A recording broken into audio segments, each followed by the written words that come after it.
Get around. It's real talk.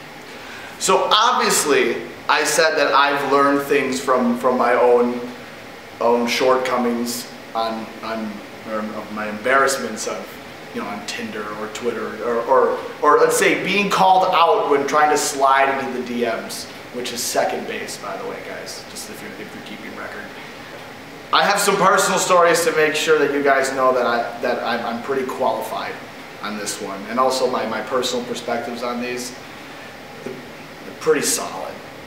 I have one story that I'd like to tell you right off the bat, and I actually have a private conversation with you. So I had this girl one time, this was with my face, where I'm like, I'm gonna swipe, I'm never gonna stop until they say, like, because thank God that Tinder put a limit on how many you can like, but did you know you can buy more likes? You can put money down to be more sad?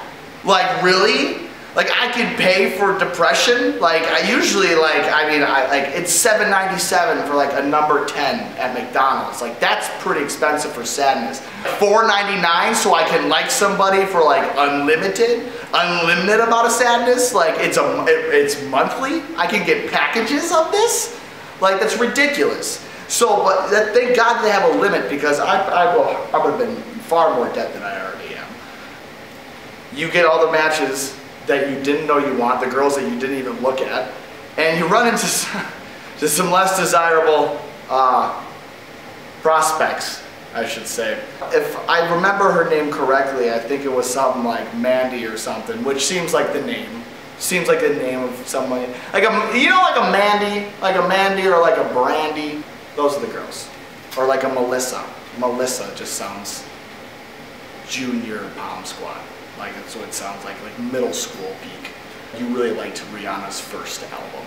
Stuff like that. But anyways, she comes in, and the first thing she says to me, she's blonde hair and not my type at all, but I matched because I'm an idiot, because you rush into things, you don't do that. It turns out that she, in her words, says that she is looking for a well-hung man who is down to talk dirty. Now, there's about 15 different ways we can come about this, but I'm going to go past the obvious one, which is number one. What?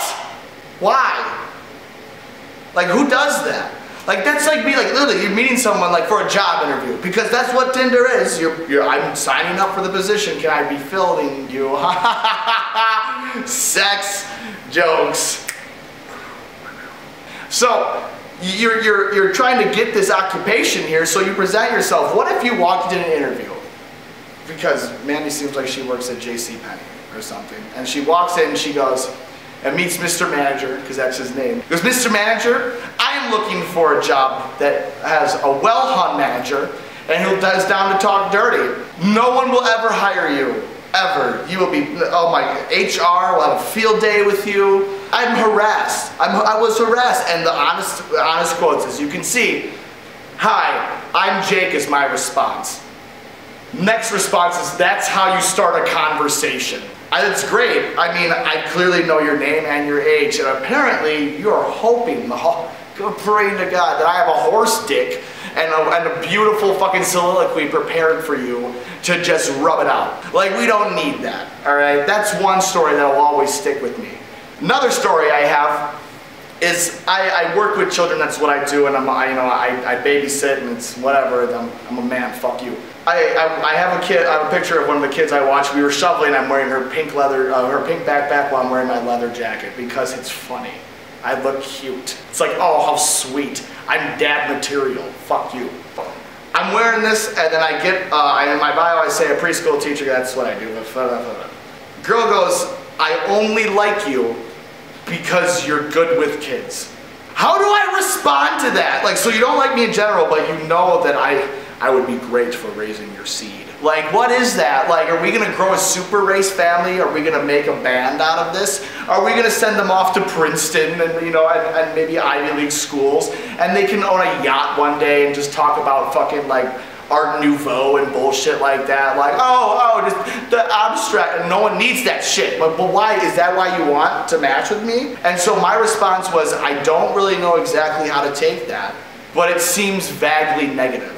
Because it is vaguely negative. Like, I only like you, like I'm not pretty. I don't look interesting to you. Tell me I'm fucking pretty. Can you tell me I'm fucking pretty? I'm done with this. I'm done with this, but we continue because I'm interested. Her response is, no, it's actually a good thing. It's actually a turn on. I turned that fucking conversation around like Kobe Bryant in the fourth quarter because fucking ice water are in his veins. It's like the fucking fadeaway step back and I'm the fucking Mamba. I got this shit. But shit like that, like, how do you come back from this? How do you prepare a conversation that way? It's mind-blowing. It really is. Some, you know, I'm glad that I can send gifts now because it's, I mean, come on, who doesn't appreciate a gift? Like, it's a great way to break the ice. But then there's people and girls who say, impress me, or you're not responding. I don't have to impress shit. We on Tinder. We're both desperate and alone. You can't make demands. You have no route to make a demand. You're just as low as me, honey. And we know why we're here, and that's the fuck. I didn't know I wanted to say fuck there, so I kind of panicked out of it. We're all here to get a little, ain't nothing wrong. You know what I'm saying? Like, little bump and ground, brown sugar. Why do you think you can make demands? Like, I have to impress you? We've already matched. I already know you're attracted to me. The chase is half the fun. It's over now. I just realized Tinder, it just makes the chase shorter. It's like taking the bus instead of walking. What? Revelations, chapter 6. Fuck you, I don't know. It's just, you're already there. They already find you attractive. What? You have no reason to tell me to impress you. Because half the chase, well, the chase is gone. We already know you find me attractive. So why are we kind of just, I would say, tiptoeing around this and not in our Jordans? Not in our Jordans. So the issue here is trying to impress people but not be impressing them too much. Trying to come off the best way possible but not too good. And also just be able to say, I'm really attractive, but I'm also not really alone and sad, and sometimes I cry in the shower, but it's fine, it's fine, it's fine, I lift. Did you know it's back days on Tuesdays and Thursdays and I cry in the shower? It's fine. I'm fine, we're fine. And that's Tinder for you folks. But the best part about it is that we're all the same spot, and the more, I say, more open and accepting we are, the easier Tinder is. So just say, hey, what's up? And she'd be like, what's up? And you say, this bond is what's up. You just go like, hey, what it do? And she'd be like, oh, I don't know, how about you? And I'd be like, us. And she'd be like, who? And I'd be like, me. And she'd be like, who? And we'd be like, we. And then you have a family. And that's how it's over. Then you got like bills and shit. But that's okay, because you ballers. And that works. Ouch, yeah. I got some swiping and super likes. Super likes for everybody.